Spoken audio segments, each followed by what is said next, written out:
Tá.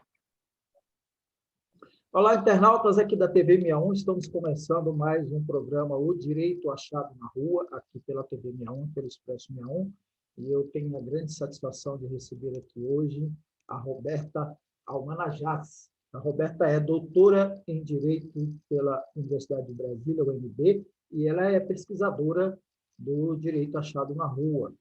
A tese de doutorado da Roberta foi sobre os impactos de grandes projetos nos territórios indígenas, e é sobre esse tema que nós vamos conversar com ela hoje. Como vai você, Roberta? Tudo bem?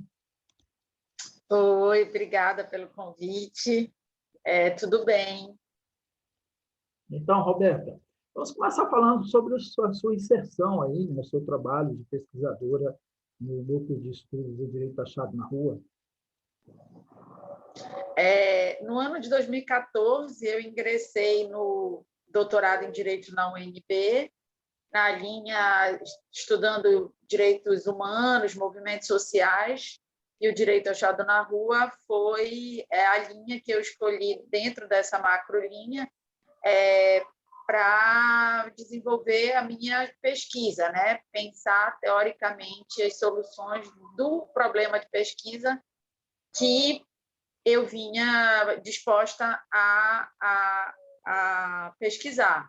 Nesse sentido, eu fui orientada pelo professor Geraldo, e eu me propunha naquele momento, como amazônida, como alguém que nasceu na Amazônia, vinha de uma atuação junto aos movimentos sociais e da região, não só o movimento indígena, mas também o movimento de trabalhadores sem terra, e de outros grupos, também pensar um pouco desse modelo de desenvolvimento que se impunha sobre a Amazônia, seus povos e população, e problematizando o caso da hidrelétrica de Belo Monte. Então, esses grandes projetos, eu fiz um estudo de um caso, que foi da hidrelétrica de Belo Monte, e como ela impacta os direitos humanos dos povos indígenas. E o pano de fundo, portanto, era pensar um pouco um projeto de desenvolvimento e que desenvolvimento a gente tem aplicado não só para a região amazônica, mas também para o Brasil, né? Como é que isso vem se desenvolvendo, né? Foi um pouco isso, e essa é um pouco da trajetória. Então, o direito achado na rua, nessa perspectiva, ele me traz os elementos teóricos e práticos para pensar uma teoria crítica para esse modelo de desenvolvimento, para a Amazônia, para o direito, e aí foi daí que eu passei a compor o grupo e a pensar. Acho que é um pouco o início, pelo menos, da trajetória. Depois disso, né, já tive a oportunidade de participar de disciplinas com o professor Zé Geraldo, seminários, livros, enfim. Venho aí desenvolvendo essa trajetória acadêmica de pesquisa com o professor Zé Geraldo e toda a equipe do Direito Achado na Rua. Você poderia esmiuçar um pouco aí sobre a sua tese, né? Você mencionou que se tratou especificamente, sobretudo, de Belo Monte, né?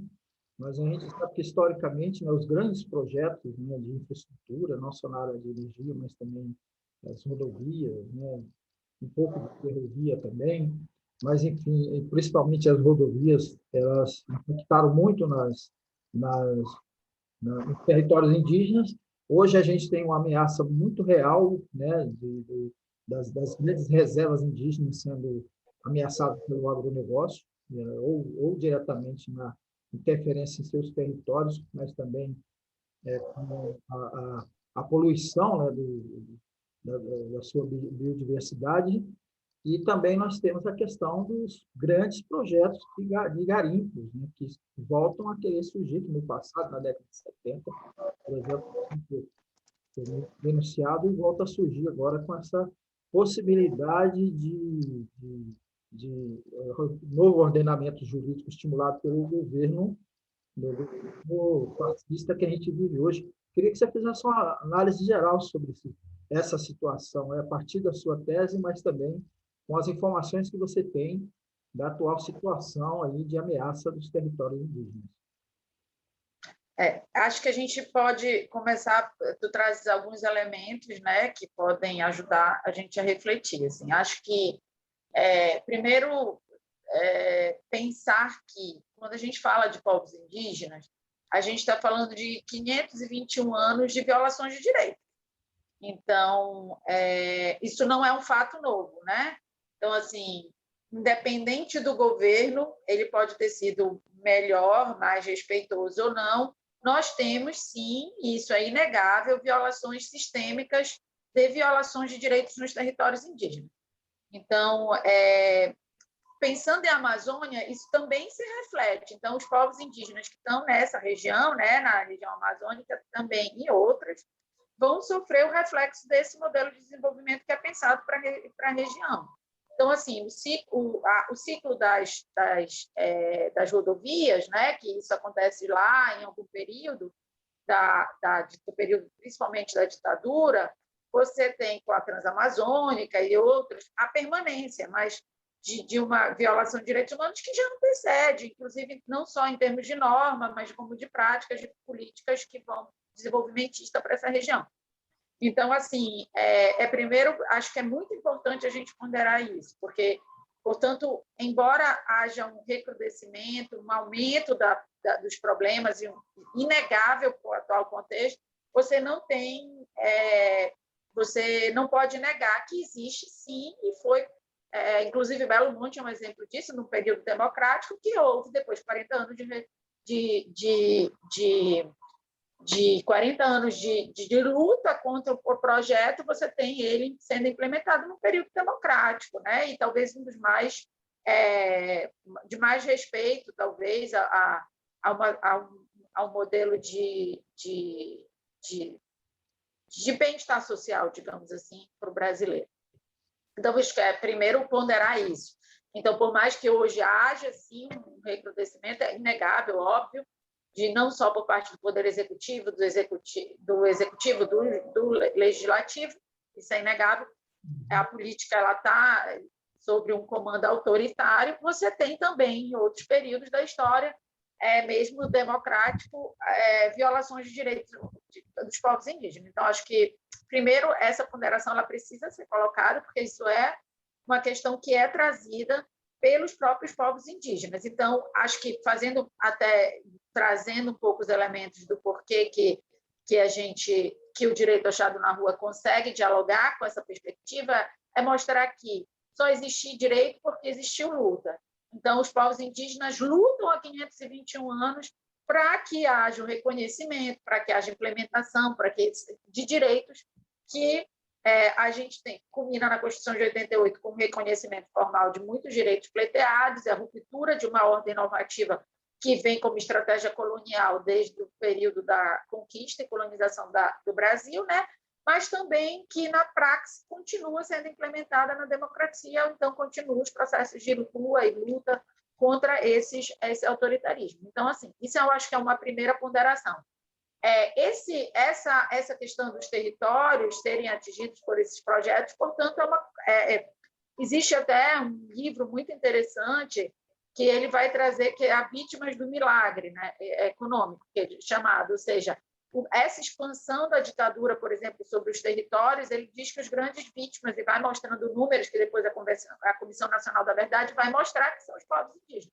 Você vem aí de um histórico de violações de direitos, que quando começa essa expansão do território na Amazônia, os povos indígenas são, até pelo modo de vida que levam, a proteção que desenvolvem no território, as grandes vítimas desse processo de expansão, seja das rodovias, seja de hidrelétrica, seja da hidrelétrica também no período da ditadura, ou exploração de minério, que também tem antes e até durante esse período.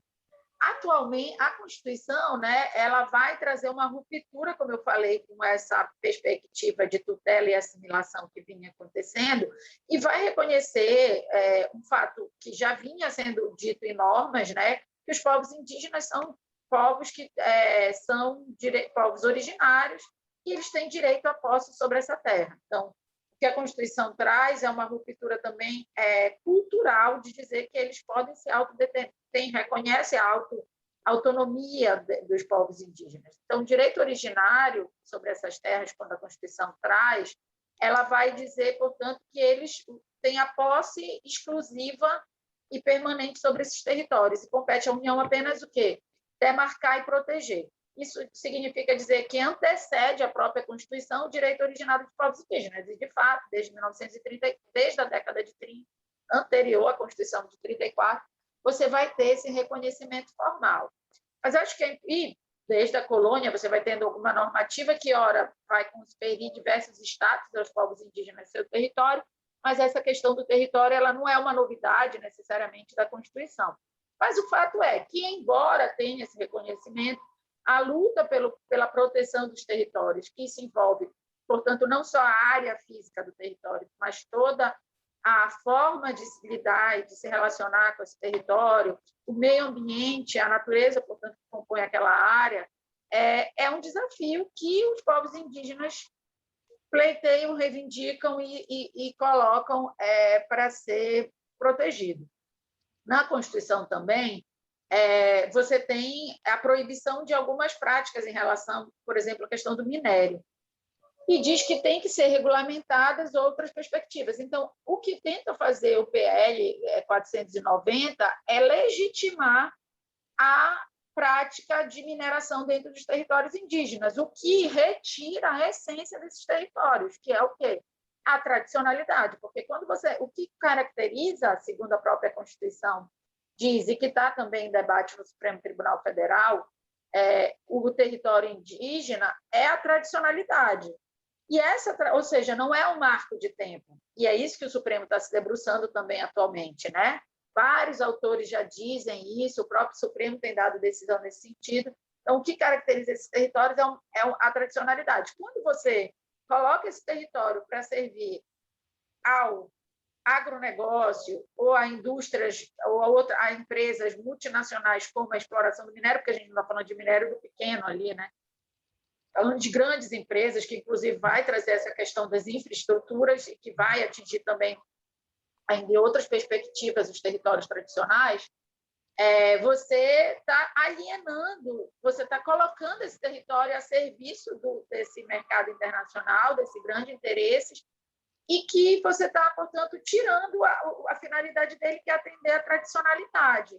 E quando a Constituição diz isso, ela diz que esse território, ela reconhece que é o pleito histórico, né, e os povos indígenas, ele está alienado da lógica do capital internacional, ele está alienado da lógica do capitalismo.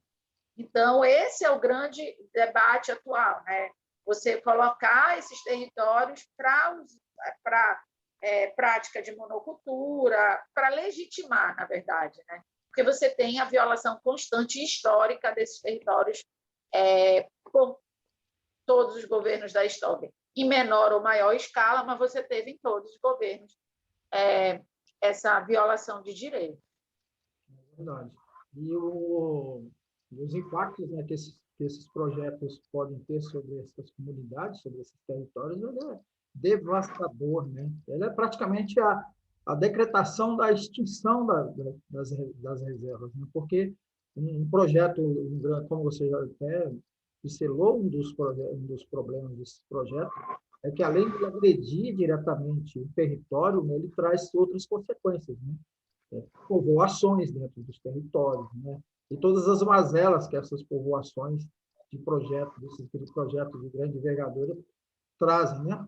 Mas, Roberto, eu queria que você analisasse também, porque a gente fala de grandes projetos, e obviamente é importante a gente focar nos grandes projetos, mas, em termos de energia, a gente tem hoje as famosas PCHs, né, as pequenas centrais hidrelétricas, que não são projetos de grande envergadura, mas são projetos que estão impactando em recursos hídricos que afetam essas comunidades indígenas, né? Queria um pouco o seu olhar sobre isso também. Acho que também é bem. Eu quero voltar um pouco no que falaste, essa questão dos impactos é bem importante, porque eles são sociais e ambientais, né? Então, sociais, e aí já fazendo um gancho, eu vou fazer na minha fala com o Bernardes agora, muitos desses é a presença de uma população externa dentro ou no entorno do território, levando doenças, vícios, enfim, uma série e, portanto, violando o que eu falei da questão da tradicionalidade das terras. Isso vai acontecer também em outros projetos menores. Mas eu vou dar como as pequenas, entre aspas, PCHs. Uma questão que vem se colocando nessas pequenas PCHs, eu acho que é bem importante para refletir, elas provocam violações de direitos sociais e ambientais para os povos indígenas, mas tem uma questão que eu acho que ela é um pouco de natureza ambiental, que muitas vezes, essas pequenas PCHs elas têm uma proteção ambiental ou uma prática de quem solicita ela, como se fosse algo isolado, e, na verdade, ela é sistêmica, ela está dentro de um sistema de impactos que a gente podia dizer que são sinérgicos ou cumulativos, e que, num grande projeto, você consegue colocar de uma forma, às vezes, mais visual para quem está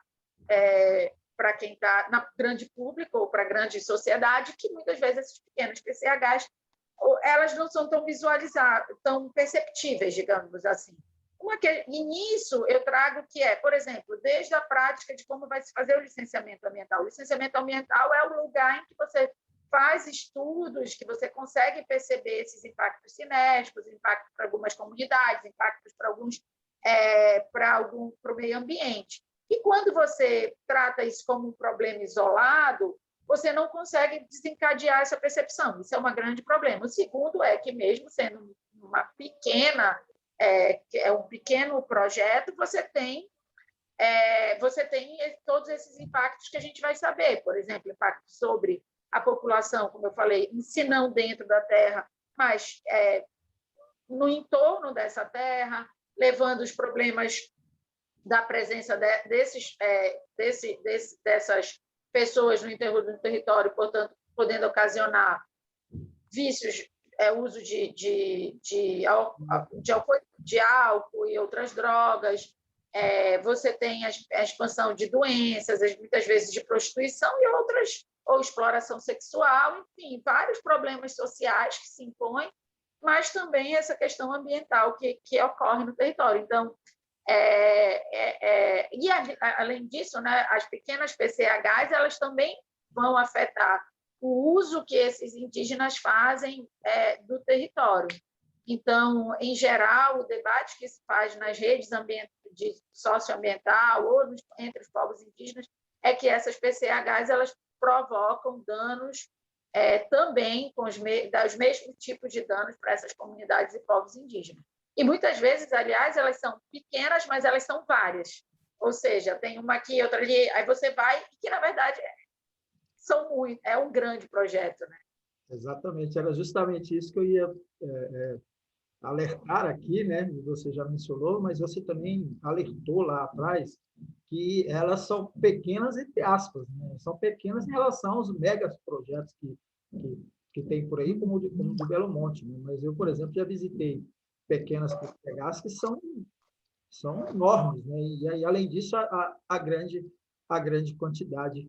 Roberto, agradeço muito a sua presença aqui com a gente no programa O Direito Achado na Rua pela TV 61.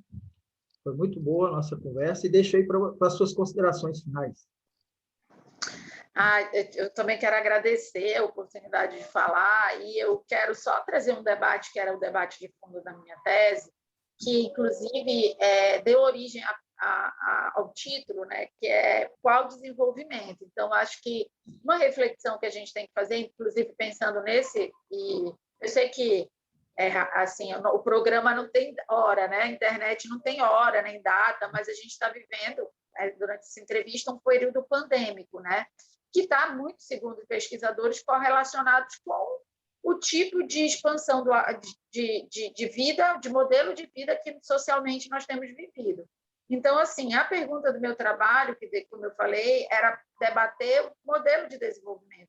E uma entrevista que eu fiz com um grupo de um povo indígena atingido, o povo Arara, de uma terra indígena que está logo abaixo da hidrelétrica de Belo Monte, né? Ou seja, a jusante da hidrelétrica, eu perguntei para ela o que era desenvolvimento. E a pergunta que a indígena me fez é qual? O deles? Ou seja, ou o nosso? O nosso, ela enquanto indígena. Então, assim, eu acho que uma questão que a gente tem que refletir é qual desenvolvimento nós estamos querendo e pleiteando, né? Qual desenvolvimento nós estamos caminhando enquanto sociedade e pensar que não existe só esse modelo de desenvolvimento, desse modelo capitalista que pauta não só o consumo e o uso extremo dos bens ambientais, como também classifica pessoas, né, e, consequentemente, saberes, para pensar criticamente que existem outras formas de desenvolvimento, que existem outras formas de relação com a natureza, inclusive pensar alternativas energéticas ambientalmente mais viáveis e que impacte pelo menos bem menos as povos e comunidades tradicionais, e observar também esses povos e comunidades tradicionais nas lutas por seus direitos e por que eles estão lutando contra esse PL da mineração, porque, como eles mesmos têm dito e se colocado historicamente durante seus processos de luta e reivindicações, sejam na rua, seja na aldeia, que eles pedem, né, acho que basicamente é que eles sejam não só protegidos nos seus direitos enquanto sujeitos de direitos, sujeitos coletivos de direitos, mas também pensem que esses territórios, esses espaços, são espaços que estão protegendo a natureza, não só para eles, como eles falam, né, mas para todos nós. Então, acho que isso é uma reflexão que fica, e acho que era um pouquinho isso que eu tento trazer na tese, né? Qual o desenvolvimento? Eu acho que esse período pandêmico está mostrando que esse que a gente tem vivenciado, ele está esgotado. Ele está levando a um esgotamento do modelo que tem colocado em risco até a nossa própria vida no planeta. Exatamente, né? E a gente já está vendo a reação da natureza, da terra, da biodiversidade, aí, que o aquecimento global ele já é uma realidade, né? Concreta, né? Pouca gente está enxergando isso, né? A crise climática, que, na verdade, é uma crise civilizatória, né? Você tem uma crise civilizatória, porque você tem a crise do clima, que é essa questão climática, mas você também tem outras crises, né? Que é a crise do conhecimento, do modo de ser, do modo de fazer, do modo de pensar. Então, essa questão que coloca em crise também essa reflexão sobre a própria espécie humana, né? Acho que é um pouco isso no meu pano de fundo na tese. Assim. Maravilha, Roberto. Gostei muito. Eu quero espaço para você voltar outras vezes para a gente aprofundar nesse tema, que é muito importante. Muito obrigado a você. Obrigado. Obrigada, Heitor. Até a próxima.